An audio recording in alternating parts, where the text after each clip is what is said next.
बिस्मिल्लाहिर्रहमानिर्रहीम। अस्सलामु अलैकुम मुअज़्ज़ज़ नाज़रीन, हमारी आज की वीडियो का मौज़ू अल्लाह ताला के पैगंबर हज़रत इब्राहीम अलैहिस्सलाम है। अल्लाह ताला कुरान पाक में फरमाते हैं कि बेशक इब्राहीम बड़े तहम्मुल वाले और नरम दिल रजू करने वाले थे। नाज़रीन, हज़रत इब्राहीम अलैहिस्सलाम का असल नाम इब्राम था। बाइबल के मुताबिक जब आप अलैहिस्सलाम 99 साल के हुए तो खुदा ने हम कलाम होकर फरमाया कि तू बहुत सी कौमों का बाप होगा और तेरा नाम इब्राम नहीं इब्राहिम होगा, क्योंकि मैंने तुझे बहुत सी कौमों का बाप ठहरा दिया है।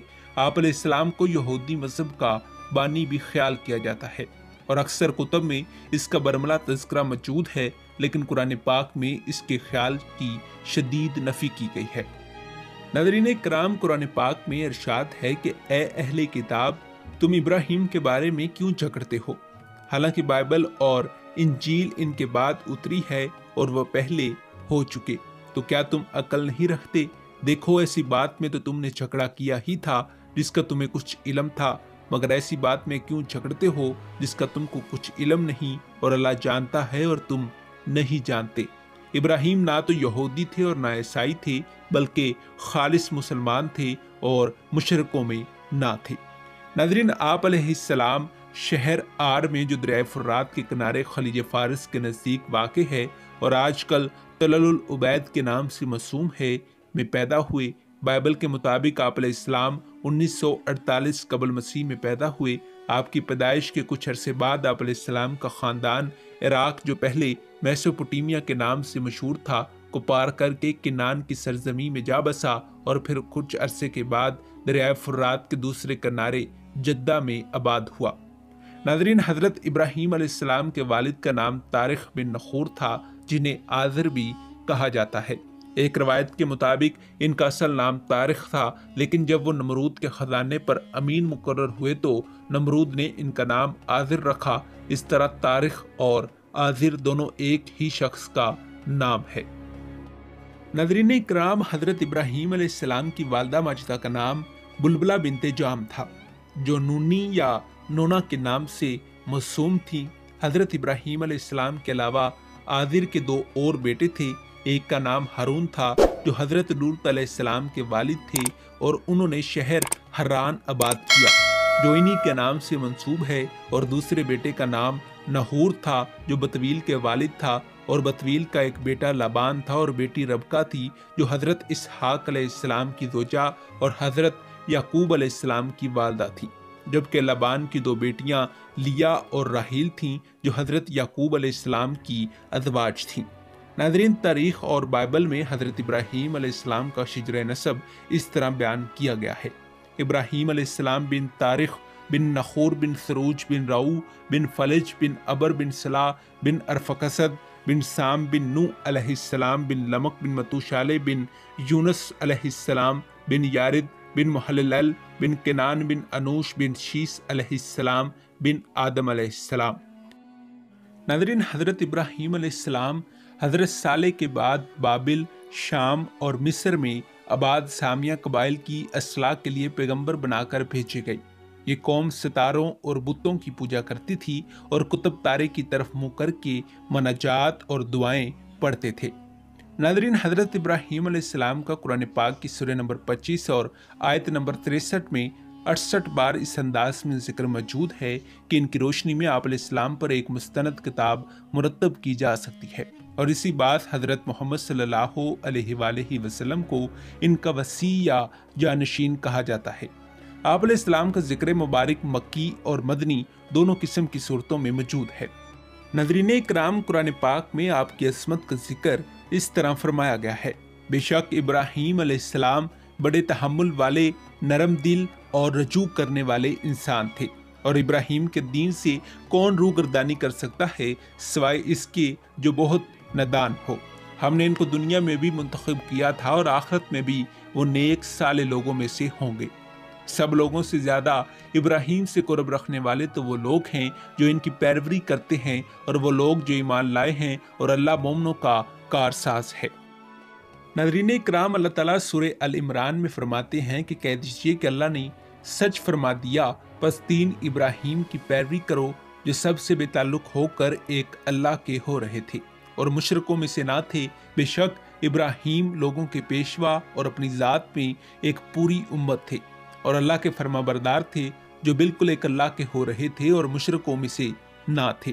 اس کی نعمتوں کے شکر گزار تھے۔ اللہ نے ان کو منتخب کیا تھا اور اپنی سیدھی راہ پر چلایا تھا، اور ہم نے ان کو دنیا میں بھی بہتری دی تھی اور وہ آخرت میں بھی نیک لوگوں میں سے ہوں گے۔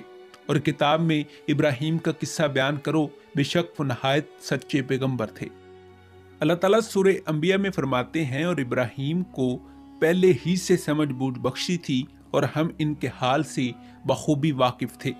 جب ابراہیم ان لوگوں سے اور جو ان کی اللہ کے سوا پوجا کرتے تھے الگ ہو گئے تو ہم نے ان کو اسحاق اور اسحاق کو یعقوب بخشے اور سب کو پیغمبر بنایا۔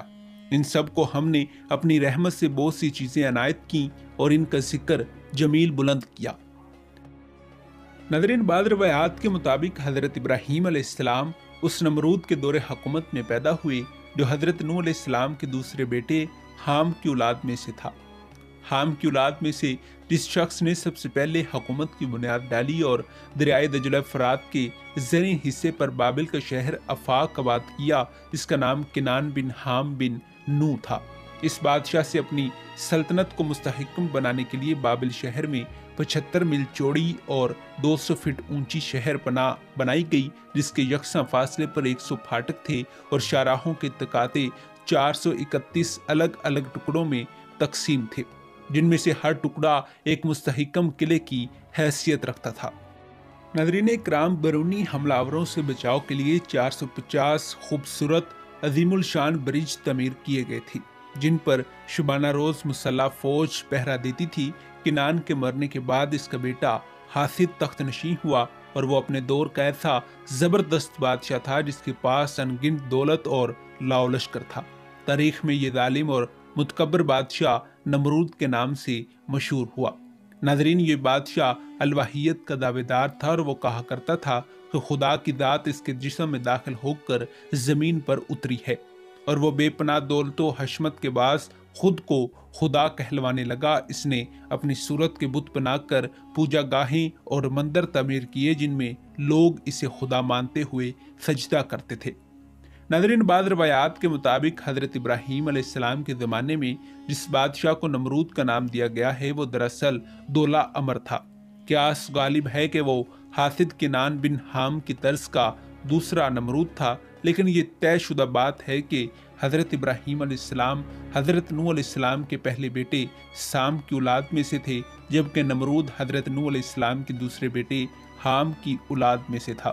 بعض روایات میں اس کا شجرہ نسب نمرود بن کوش بن حام بن نوح علیہ السلام بتایا گیا ہے۔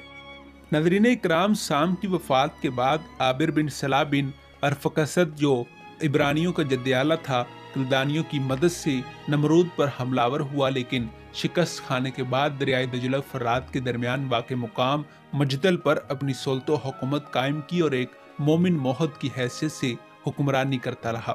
لیکن اس کی آل میں سے ہلکان بن فالق کے زمانے میں خاندان عابر پر بنتی اور جرماکا غالب آ گئے اور مجدل کی حکومت ان کے ہاتھوں سے نکل گئی۔ ہلکان ابن فالق کا ایک بیٹا ہزر، جس کا نام بائبل میں حسر لکھا ہے، مر گیا تو اس کا بھائی مجدل سے نکل کر قلوس چلا گیا اور نبتیوں کا مذہب سابی اختیار کرتے ہوئے اس قوم میں شادی کر دی۔ ناظرین، تاریخ اسی کی اولاد میں سے تھا۔ تاریخ کا پیشہ بت پرستی اور بت فروشی تھا، اور اسی مناسبت سے اسے بادشاہ نمرود نے باکمال و اخلاص و محبت بت خانے کا داروغہ مقرر کر رکھا تھا۔ ان دنوں بت قدا کا داروغہ کا رتبہ بہت بلند تھا۔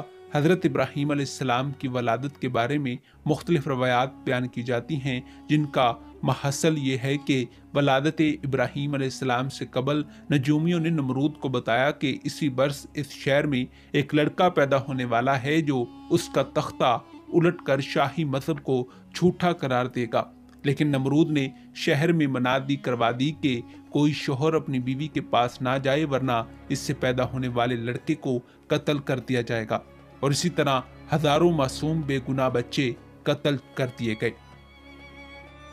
ناظرین، اسی دوران حضرت ابراہیم علیہ السلام کی والدہ ماجدہ حاملہ ہوئی۔ ماں باپ کے باہمی مشورے سے शहर से बाहर एक गार को मकसद वलादत के लिए तजवीज़ किया गया और वलादत तक राजदारी से काम लिया गया। इस तरह आपकी वलादत का किसी को कानो कान पता ना चल सका। वालदा इनकी परवरिश चोरी छुपे करती रहीं और फिर एक दिन इनके वालिद इन्हें घर ले आए। क्योंकि नबियों की अदात व अतवार, गफ्तार व करदार, नशिस्त व बर्खास्त के तौर तरीके आम जिंदगी से अलग और पकीज़ा होते हैं, इनके फ़हमो अदराक की रूह भी आम आदमियों की रूह से बुलंदो बरतर होती है। इसलिए कुदरत इन्हें इल्म दानाई अता करती है और इल्म गैब और बातें गैर मादी ज़रियों से इन तक पहुँचाती है। निर्बानी है और हम इस तरह इब्राहीम को आसमानों और ज़मीन के अजायबात दिखाने लगे ताकि वो खूब कामिल यकीन करने वालों में हो जाएं। यानी जब रात ने इनको पर्दा तरीकी से ढांप लिया तो आसमान में एक सितारा नजर पड़ा। कहने लगे ये मेरा खुदा है। जब वो गायब हो गया तो कहने लगे कि मुझे गायब हो जाने वाले तो पसंद नहीं। फिर जब चांद को देखा कि चमक रहा है तो कहने लगे ये मेरा परवरदिगार है। लेकिन जब वो छुप गया तो बोल उठे कि अगर मेरा परवरदिगार मुझे सीधा रास्ता नहीं दिखाएगा तो मैं इन लोगों में हो जाऊंगा जो भटक रहे हैं। फिर जब सूरज को देखा कि जगमगा रहा है तो कहने लगे मेरा परवरदिगार ये है, ये सबसे बड़ा है। मगर जब वो भी गरूब हो गया तो कहने लगे लोगों जिनको तुम अल्लाह का शरीक बनाते हो मैं इनसे बेजार हूँ। नाज़रीन इकराम, आज की किस्त का यहीं इख्तिताम करते हैं। उम्मीद करता हूँ कि आपको ये वीडियो पसंद आई होगी। मिलते हैं इसकी अगली किस्त के साथ, तब तक दीजिए इजाज़त। खुदा हाफिज़।